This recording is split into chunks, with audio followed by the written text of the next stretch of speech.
এতেকে ভকত শ্ৰেষ্ঠ দেৱতাটো হৰি ভগৱন্তই কৈ আছে এতেকে ভকত শ্ৰেষ্ঠ দেৱতাটো হৰি নাহি সংসাৰত বিষ্ণু ভকতত হৰি হেন মহাজনক এৰিয়া মহা মূঢ় নৰে সবতুল্য হৰিৰক আত্মা বুদ্ধি কৰে বলে মোৰ পুত্ৰ ভাৰ্যা অপৰ হবত বলে মোৰ পুত্ৰ ভাৰ্যা অপৰ হবত মানয় দেৱতা বুলি প্ৰতিমা হবত জলত কৰ তীৰ্থ বুদ্ধি নিৰন্তৰে এই চাৰি বুদ্ধি মহাজনত নকৰে ভকততো নকৰে এই চাৰি বুদ্ধি মহাজনত নকৰে জানি বাহা গৰ্ধবহিতো গৰুত অধম ভাগৱতত লিখছি জানি বাহিত গৰ্ধবহিত গৰুত অধম নাহি সংসাৰত তাৰ সমান মুখ অৰ্থাৎ এইটো শ্লোকটোৰ ভগৱন্তই কৈছে কৃপালু গুৰুজনাই এই শ্লোকটোৰ অৰ্থ ভাগৱতত লিখিছে আপোনালোকে কুৰুক্ষেত্ৰত তাত পাব তীৰ্থযাত্ৰা কুৰুক্ষেত্ৰ অৰ্থাৎ ভগৱৰ অৰ্থটো এনেধৰণৰ সহজ ভাষাত যে যিসকল ভকত আছে তেওঁলোকক ভকতক মানে যিসকলে সদায় ঈশ্বৰ সাধনা কৰি থাকে তেওঁলোক দেৱতাতকৈ শ্ৰেষ্ঠ বুলি কৈছে আৰু সেইহেন ভকতক কেনে হিচাপে দেখিব লাগে আমি সবতুল্য আমাৰ এই সবতুল্য শৰীৰটোকে আমি কি বুলি ভাবোঁ আত্মা বুলি ভাবোঁ আচলতে শৰীৰটো মানে জড় পদাৰ্থ পঞ্চভূতেৰে তৈয়াৰী ই আত্মা নহয় আত্মা ভিতৰত আছে যে আমি ইয়াক আত্মা বুলি মিছাই ভাবোঁ আৰু কি কৰোঁ আমি নিজৰ পত্নী পুত্ৰ এইবিলাককে আমি মোৰ পুত্ৰ মোৰ পত্নী মোৰ ধন মোৰ বুলি ভাবোঁ আৰু কি কৰোঁ প্ৰতিমাবিলাকতে ঈশ্বৰ বুদ্ধি কৰোঁ দেৱ বুদ্ধি কৰোঁ আৰু য'তে পানী দেখা পাওঁ ত'তে আমি তীৰ্থ এইখন তীৰ্থ স্নান এই গংগাৰ স্নান এই বুলি ভাবোঁ এইকেইটা ভাৱ কি কেইটা ভাৱ আত্মা ভাৱ দেৱতা ভাৱ ভগৱন্তৰ প্ৰতি ভাৱ আত্মা ভাৱ দেৱতা ভাৱ তাৰপিছত কি তাৰপিছত বন্ধু ভাৱ প্ৰতিমা ভাৱ এই সমস্তবিলাক ভকতত কৰিব লাগে ভকতত যিয়ে নকৰে তেওঁবিলাকক কি বুলি কৈছে মূঢ়ামতি বুলি কৈছে অসুত অধম গৰুত অধম বুলি কৈছে আপোনাসৱে এইটো বুজিছে যে যিসকলে মানে ভকতক নকৰে এই চাৰি বুদ্ধি মহাজনতো নকৰে ভকততো নকৰে তেওঁলোক কি কৈছে গাধ বুলি কৈছে গতিকে ভকতক তাৰমানে কিমান ওপৰত আপোনালোকে ৰাখিছে স্বয়ং ভগৱন্তে আপোনাৰ চিন্তা কৰক সেইকাৰণে কলিত এই ভকত খুব সাৱধান তেওঁলোক ঈশ্বৰৰ প্ৰতিমা সদৃশ তেওঁলোকক মানে ভুলতো বা আনন্দ ধেমালিতো যা তা কথা নক'ব ভকত গৃহত গ'লে আপোনাৰ আদৰে সাদৰে বহিবলৈ দিব শুশ্ৰূষা কৰিব একো নাই যদি এগিলাচ পানী যি পাৰে আপুনি তাকে শুশ্ৰূষা কৰিব কিন্তু আপুনি নকৰিব অনাদৰ নকৰিব অৱহেলা নকৰিব ভকত অনাদৰ অৱহেলা নকৰিব আৰু ভকত যিটো অপৰাধ সেই অপৰাধ ভগৱন্তেও মাৰ্জন কৰিব নোৱাৰে বেদজ্ঞ ব্ৰাহ্মণ পণ্ডিত অনন্ত কণ্ডলী জানেই নহয় বেশ বুলি জনাজাত তেওঁ শাস্ত্ৰত লিখি গৈছে হে ৰাম ভকতক দেখি যিটো নকৰে ভকতি মতেহে মাত্ৰ কৰৈ ভকতি দৃঢ়মতি আতপৰে শত্ৰু মোৰ কেহ আৰু নাই ভকতক নিন্দি মোৰ বুকে মাৰে খাই মোকো নিন্দা কৰে যদি সহিবাক পাৰো ভকতৰ নিন্দাত সখী সন্তাপে মোৰ দ্ৰোহী হৰিলে ভক্তে ৰাখিতে ভকত দ্ৰোহীত মই নোৱাৰোঁ ৰাখিব মনুষ্যই যদি ভকতৰ যদি কিবা কাৰণত মানে মোৰ দোষ হয় ভগৱন্তে কৈছে মই তেওঁক তথাপি ৰাখিব পাৰোঁ ক্ষমা কৰিব পাৰোঁ কিন্তু যিজন ভকত দ্ৰোহী তাক মই ৰাখিব নোৱাৰিম সেইকাৰণে ভকত দ্ৰোহ সাৱধান এই ভকতসকলৰ বিষয়ে ভগৱন্ত কৃষ্ণ কি কৈছে চাওক একাদশত আপোনালোকে পঢ়িছে যদি পাইছে ভকতক কৈছে সন্ত দৃশ্যন্তি চক্ষুংসী বহিৰক্ষ সমুত্থিত দেৱতা বান্ধৱা সন্ত আত্মা অহমেবস্য হে উদ্ধৱ কৈছে সন্ত দৃশ্যন্তি চক্ষুংসী ভকতে মনুষ্যৰ অন্তৰত চক্ষু আৰু অন্তৰ চক্ষু মুকলি কৰি দিয়ে। ভকতে মনুষ্যৰ চক্ষু অন্তৰ চক্ষু মুকলি কৰি দিয়ে। সন্ত দৃষ্টান্তি চক্ষুংসি বহিৰৰ্ক সমৰ্থিত। দেৱতা, সেইকাৰণে ভকতে দেৱতা, ভকতে বান্ধৱ, সন্ত ভকতে আত্মা, অহম এবস্য, ভকতেই মই। দেখিছে নাই? ভকতেই মই, ভকতেই আত্মা, ভকতেই দেৱতা। সেইকাৰণে মাধৱ পুৰুষজনে এই শ্লোকটো আকৌ ভক্তি ৰত্নাৱলীত লিখিছে। ভক্তি ৰত্নাৱলীত কি বুলি লিখিছে, সুন্দৰকৈ লিখিছে, আপোনালোকে মন কৰিবচোন। যে আমি ইমান ভকত ইয়াত লগ লাগিছোঁ, হয়নে? চাওক, আমি সকলোৱে ঘৰত ভাগৱত শুনিব পাৰোঁ, পঢ়িব পাৰোঁ, কীৰ্তন পঢ়িব পাৰোঁ, শুনিব পাৰোঁ। তাকে নকৰি আমি সকলো ভকতবিলাক ইয়াত লগ লাগিছোঁ, দৰ্শন পাইছোঁ, আৰু আমি শাস্ত্ৰ অধ্যয়ন কৰিছোঁ, শ্ৰৱণ কৰিছোঁ। ব্ৰাহ্মণ ঋষি জৈমিনী, আপোনালোকে জানে জৈমিনীত ডাঙৰ ব্ৰাহ্মণ ঋষি আছিল। তেওঁ গুৰু আছিল, ব্যাসৰ শিষ্য আছিল, ব্যাসক সুধিছিল, হে গুৰু, আমি কলিৰ কালৰ মনুষ্যবিলাক অতি পাপমতী, ক্ষুদ্ৰ আয়ুস, মলমতী, কি অলপ মাত্ৰ পুণ্য কৰি, কি অলপ মাত্ৰ পুণ্য কৰি আমি গতিমুক্তি লাভ কৰিব পাৰিম? কোনে সুধিছে? জৈমিনীয়ে। কাক সুধিছে? মহামুনি ব্যাসক। যে আমি কলি যুগৰ মনুষ্য, আয়ুস কম, পাপমতী, গতিকে আমাৰ ওলালেই বেয়া কথা, বেয়া ভাৱ, বেয়া চিন্তা, গতিকে অলপ মাত্ৰ কৰ্ম কৰি আমি গতিমুক্তি লাভ কৰিব পাৰিম। তেতিয়া মহামুনি ব্যাসে কৈছিল, সাধু সংগাত ভৱেৎ বিপ্ৰ, শাস্ত্ৰাং শ্ৰৱণং প্ৰভো, হৰি ভক্তি ভৱেৎ তস্মাৎ তত জ্ঞানম তত গতি। হে বিপ্ৰ, সাধু সংগাত, সাধুৰ সংগত, ভকতৰ সংগত, শাস্ত্ৰাং শ্ৰৱণং প্ৰভো, ভগৱন্তৰ কথা, ভকতিযুক্ত শাস্ত্ৰ শুনা, তত জ্ঞানম, তেতিয়া শুনিলে কি হ'ব? ভক্তি হ'ব। ভক্তি হ'লে কি হ'ব? জ্ঞান হ'ব। জ্ঞান হ'ল তত গতি, জ্ঞান হ'লে কি হ'ব? গতি হ'ব, মুক্তি হ'ব। গতি হ'লে কি হ'ব? মুক্তি হ'ব। দেখিছে না? একেবাৰে খন্তেকতে ভগৱান পোৱাৰ উপায় মহামুনি ব্যাসে কৈ গৈছে। বৃহন নাৰদীয় পুৰাণত আৰু দেৱৰ্ষি নাৰদে কৈছে, হৰি ভক্তি পৰাণাং হি সংগীনাং সংগমাশ্ৰিত মুচ্যতে সৰ্ব পাপভ্য মহাপাতকনপি। অৰ্থাৎ হৰি ভক্তি পৰায়ণ ভকতৰ দৰ্শন যদি এজন পাপী আহি দৰ্শন হয়, তেওঁৰ সৰ্বপাপ বিনাশ হৈ যায়। পদ্মপুৰাণত আছে, আৰু কি কয়, বৃহন নাৰদীয় পুৰাণত আছে যে মহাপাপী এজন যদি ভকতৰ দৰ্শন লাভ কৰে, তেওঁৰ সৰ্বপাপ বিনাশ হৈ পেলাই গৈছে। হৰি ভক্তি পৰাণাং হি সংগীনাং সংগমাশ্ৰিত মুচ্যতে সৰ্বপাপভ্য মহাপাতকনপি। গতিকে ভকতৰ দৰ্শন কিমান ডাঙৰ কথা। আজি আমি কিমান ভকত, সকলোৱে আমি ইয়াত ভকত, আমি দৰ্শন হৈছে, ইজনে সিজনৰ দৰ্শন হৈছে, সিজনে সিজনৰ দৰ্শন হৈছে।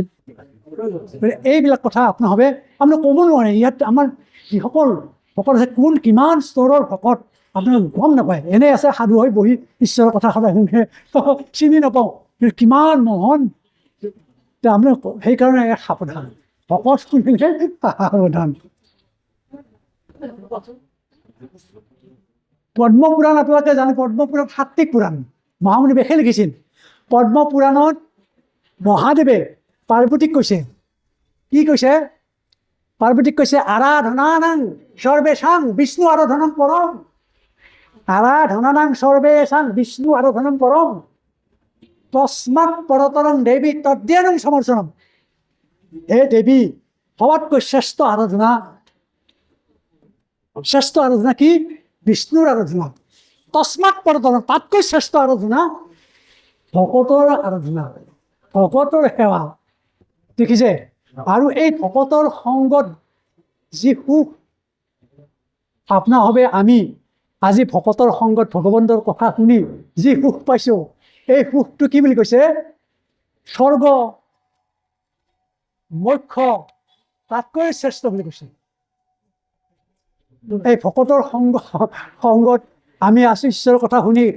আজি আমাৰ কাৰো ঘৰলৈ মনত পৰা নাই, ঘৰত কাৰো ঈশ্বৰৰ কথাহে কেৱল আমাৰ শুনিম, আনন্দ কৰিম, আনন্দ পাম, এই কথাহে আমি আজি ভাবিছোঁ। তাকে কৈছে যে স্বৰ্গ মুখ্য সুখ মূল, ভকতৰ সংগৰ অল্প অনুহিতুল। পূৰ্ণকে কৈ আছে এইবিলাক কথা। হে সুত, আকাশত সূৰ্য উদয় হয়, পূবত অস্ত যায়, উদয় হয়, অস্ত যায়, এনেকৈ থাকি সূৰ্যৰ আয়ুস নোহোৱা হৈ যাই আছে, লগতে পৃথিৱীৰ আয়ুস নোহোৱা হৈ যাই আছে, কমি যায়, আৰু লগতে আমাৰো আয়ুস দিনক দিনে কমি আছে, হয়নে? সিদিনা আমি গাভৰু আছিলোঁ, সৰু ল'ৰা আছিলোঁ, যুৱা হ'লোঁ, চাকৰি কৰিলোঁ, বিয়া কৰালোঁ, সংসাৰ কৰিলোঁ, আজি এই বয়স ৰিটায়াৰমেণ্ট হ'লোঁ, এইখিনি চানমাৰীৰ পৰা আহিব নোৱাৰোঁ, এই অৱস্থাত। গতিকে কেনেকৈ আয়ুস পাখি লগা কাৰৰ দৰে কেনেকৈ গৈ গৈছে আমি ক'বই নোৱাৰোঁ। গতিকে এইখিনি আয়ুস হৈ থাকিছে, গতিকে এই যিহেতু আমাৰ আয়ুস এনেকৈ শেষে হৈ আছে, গতিকে এই আয়ুস শেষ হোৱাৰ আগতে আমি কি কৰিব লাগিব? এক সন্মানে কাণৰ হ'লেও ভগৱন্তৰ কথা ভাগৱত শাস্ত্ৰ শ্ৰৱণ কৰিব লাগিব। তাত বিনে জীৱন যায় বৃথা, মনুষ্য জীৱন বৃথা যাব। যদি আপুনি অলপ সময়ৰ কাৰণে যদি ভাগৱত শাস্ত্ৰ শুনি নাপালে, মনুষ্য জীৱন বৃথাই হ'ল। সেইকাৰণে চাৰি সিদ্ধাই কৈছে ভাগৱত মাহাত্ম্যত যে আজন্ম মাত্ৰমপি যেন সচেন কিঞ্চিত চিত্তং বিধায় সুপ শাস্ত্ৰ কথা নপিত্তা চাণ্ডাল বস্য সৰবত্ত তেন চাণ্ডাল সৰবত্ত তেন নিতং মিথ্যা স্বজন্ম জনেৰে জনি দুখ ভাজা। অৰ্থাৎ জীৱনত আজন্ম মনুষ্য জীৱন পায়, এই জন্ম যদি এবাৰৰ কাৰণে কোনোবাই ভাগৱত শাস্ত্ৰ শ্ৰৱণ কৰি নাপালে তেওঁৰ মনুষ্য জীৱন বৃথা। কেনে বৃথা? চাণ্ডাল আৰু গাধৰ সদৃশ, চাণ্ডাল সৰ্বজত চাণ্ডাল আৰু গাধৰ সদৃশ তেওঁৰ জীৱন বৃথা। তেওঁ মনুষ্য জন্ম এই পৃথিৱীত লৈছে কিহৰ কাৰণে? তেতিয়াহ'লে মাতৃক প্ৰসৱ বেদনা দিবৰ কাৰণেহে তেওঁ পৃথিৱীত জন্ম লৈছে, তাত বাহিৰে তেওঁৰ মনুষ্য জন্ম মিছা। এইহেন ভাগৱত। গতিকে এই ভাগৱত অলপ সময়ৰ কাৰণে শুনি নাপালে তেওঁৰ দৰে জ্ঞান নাই। তাৰপিছত কৈছে গেটে, গতিকে সেইকাৰণে হে সুত পিয়ে কৃষ্ণ কথা অমৃত আমাক শুনোৱা, তুমি আমাক আৰু বেলেগ কথা বাদ দিছোঁ, আমাক ভগৱন্তৰ কথা শুনোৱা। শ্ৰৱণ মাত্ৰকে যেন হৌ কৃতকৃত্য, শুনা মাত্ৰকে যেন আমি কৃতকৃত হৈ যাওঁ, পৰম মংগল হৈ আমাক। আবে কহিয়ক জাগ যোগ যজ্ঞ, এইবিলাক আমি বাদ দিলোঁ, জাগ যোগ যজ্ঞ এইবিলাক বাদ দিলোঁ, এতিয়া আমাক ভগৱন্তৰ কৃষ্ণৰ কথা শুনাওক। জাগ যজ্ঞ কৰি দুখ পালোঁ মাত্ৰ, এইবিলাক কৰি বহুত দুখ পালোঁ। আবে কহিয়ক মহাভাগৱত শাস্ত্ৰ, এতিয়া আমাক মহাভাগৱত শাস্ত্ৰৰ কথা আমাক হে মুনি সুত আমাক কওক।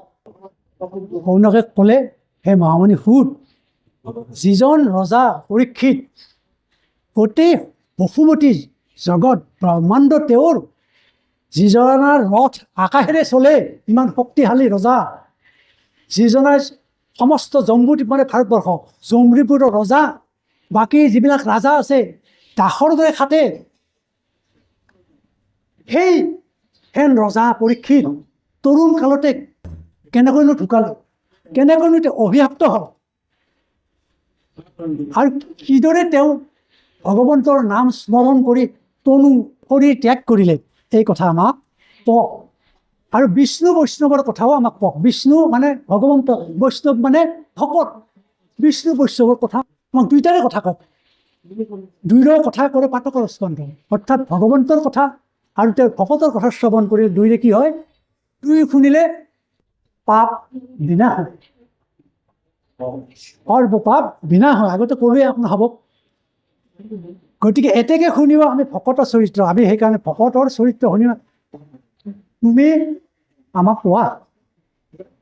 আৰু এইহে আমাক কলিৰ কালত, এইহে অৰ্থাৎ এই কথাত ভকত আৰু বিষ্ণু বৈষ্ণৱৰ কথাহে আমাক তৰিব, সংসাৰৰ পৰা আমি গতি লাভ কৰিব পাৰিম।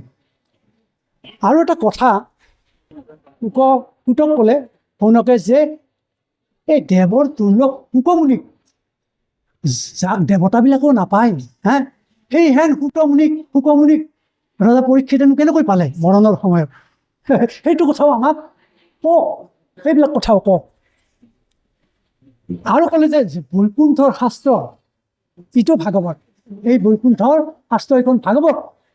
এই ভাগৱত যিখন বেদান্তৰ তত্ত্ব বুলি কৈছে, এই বেদান্ত তত্ত্ব 7 দিন কেনে হিচাপে ক'লে, পৰীক্ষিত কেনে হিচাপে 7 দিন ক'লে, এই বেদান্তৰ তত্ত্ব বৈকুণ্ঠৰ শাস্ত্ৰ ভাগৱত সেইবিলাকো আমাক কওক, এইবুলি তেওঁক নিবেদন কৰিলে। কাক? মহামুনি সুতক, কোনে? বেদজ্ঞ ব্ৰাহ্মণ দেখি শৌনকে আৰু তেওঁৰ লগৰ বেদবিলাকে হেৰি কৰিলে। এতিয়া ইয়াতে এটা কথা কৈছে কি, বৈকুণ্ঠৰ শাস্ত্ৰ এইটো, এই ভাগৱতখন বৈকুণ্ঠৰ শাস্ত্ৰ বুলি কৈছে। তাতে শৌনকে কৈছে বৈকুণ্ঠৰ শাস্ত্ৰ কিয় হ'ল? কাৰণ প্ৰভু ভগৱন্তই নাৰায়ণে 4টা শ্লোকেৰে এই ভাগৱত শাস্ত্ৰ ব্ৰহ্মাক দিছিল, 4টা শ্লোকেৰে।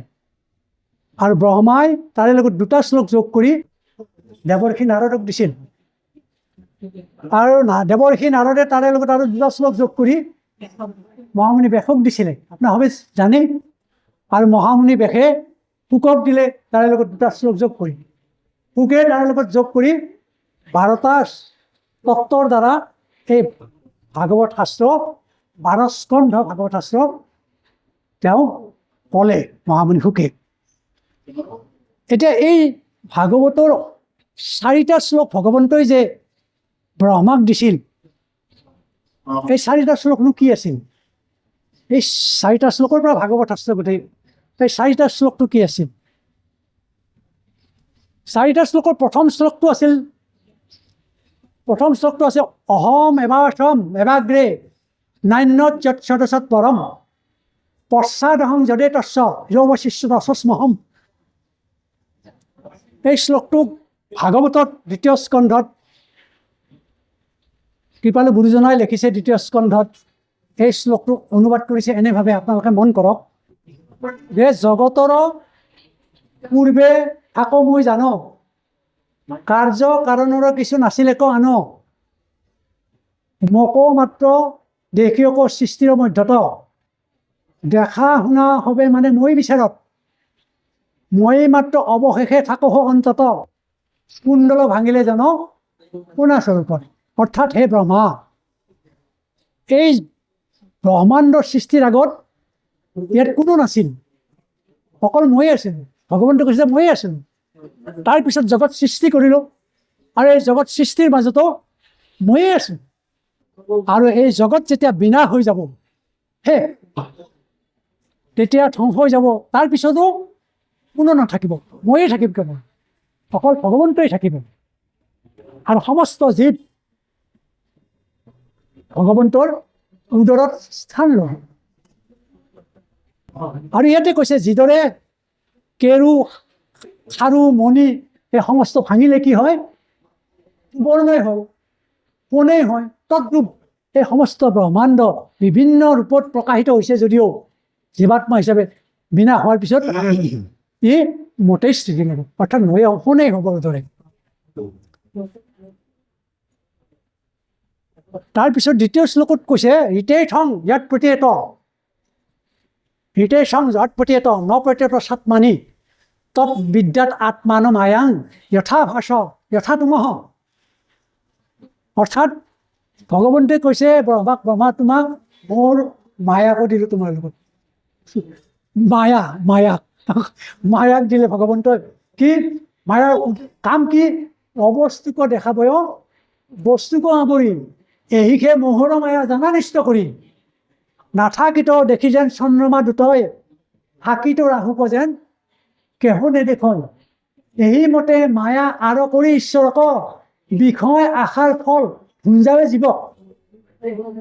অৰ্থাৎ মায়া আমাৰ মাজত দিয়ে, মায়াৰ কাৰণে আমি এই অবস্তুবিলাকক আমি বস্তু বুলি ভাবোঁ, ধন জল টকা পইচা মাটি বাৰী পুত্ৰ পৰিবাৰ সকলোকে আমি সেয়ে আমাৰ আচল বস্তু।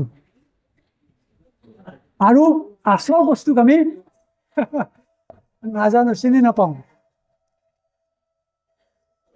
অবস্তুকে দেখাবয়ো বস্তুকে আৱৰি এহিকে মহৰ মায়া জানা নিষ্ঠ কৰি দিছে। গতিকে অবস্তুক বস্তু হিচাপে দেখাব আৰু বস্তুক অবস্তু হিচাপে দেখাব।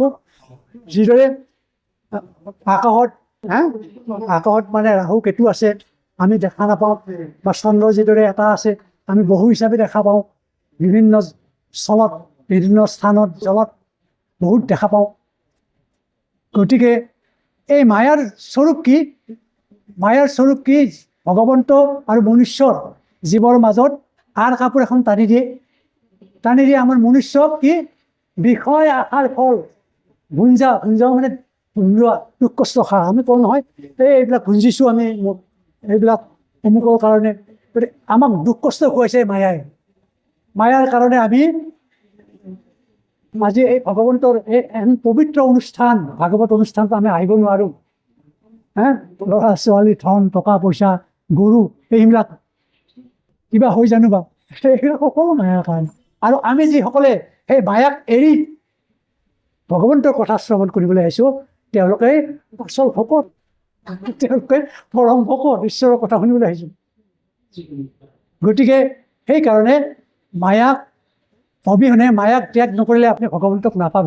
ভগৱন্ত কৃষ্ণই অৰ্জুনক গীতাত কৈছে, দৈবিহী আশা গুণময় মম মায়া দূৰত্বয়া মামে ব যে প্ৰপদ্যন্তে মায়া মেতাং তৰন্তিতে। অৰ্থাৎ হে অৰ্জুন, মোৰ মায়া দূৰত্বয়া, এনেকুৱা কোনো এৰিব নোৱাৰে মোৰ মায়াক। মায়াক এৰা দূৰ, কিন্তু যিয়ে ভগৱন্তক শৰণ লৈ ভগৱন্তক ভকতি কৰে তেওঁ মায়াক এৰিব পাৰে। আমি মায়াও আমাক লাগে, মায়া নালাগে বুলি নকওঁ, মায়াকো লাগে, পুত্ৰ ধন জন টকা পইচা এইবিলাকো লাগে। কিন্তু সেইবিলাকতে যদি আমি আচল বস্তুক বাদ দি সেইবিলাকতে যদি আমি মজি থাকোঁ, তেতিয়াহ'লে আমাৰ পৰম গতি লাভ নহ'ব। সেইবিলাক থাকিব। আমাৰ কৃপালু গুৰুজনাই কৈয়ে গৈছিল, কি কৈ গৈছে, যে এই সংসাৰতে এই সমাজৰ মাজতে থাকি নিৰ্গুণ ভকতি কৰি ভগৱন্তক নিৰ্গুণ ভকতি কৰি গতিমুক্তি লোৱাৰ কথা কৃপালু গুৰুজনাই কৈ গৈছে। নালাগে বনত যাবলৈ, যোগী হ'বলৈ নালাগে, ঘৰতে থাকি নিৰ্গুণ কৃষ্ণ ভকতি কৰি গতি লোৱাৰ কথা কৈছে। ভগৱন্ত কৃষ্ণয়ো সেই বিপ্ৰ পত্নীসকলক কৈছিল নহয়, তোমালোকে যোৱা চিন্তা নকৰিবা, ঘৰত থাকা, ঘৰত থাকি মোক আৰাধনা কৰিবা, মোক পাবা। সেই কথা সিহঁতে থাকি আমাৰো সেই গাৰ্হস্থ ধৰ্ম কলিৰ যুগত বাকী যিবিলাক বৰ্ণ আছে সেই বৰ্ণবিলাকত দুৰুহ। তৃতীয় শ্লোকটো হৈছে যথা মহান্তে ভূটানে ভূতেষু চা বৰ্ষেশ্বনিও প্ৰবিষ্টানী তথা তেষু ন তেষ্যহম। অৰ্থাৎ যেন মহাপঞ্চভূতে কৰিয়া নিবাস স্থাৱৰ জংগম সদা কৰয়ে প্ৰকাশ। এই মতে ময়ো জগততে আছো ব্যাপী, তাৰ দোষ গুণে মোকো নচয়ে তথাপি। হেন মোকো বিচাৰিব সাধুৰ সংগত, হেন মোকো বিচাৰিব সাধুৰ সংগত।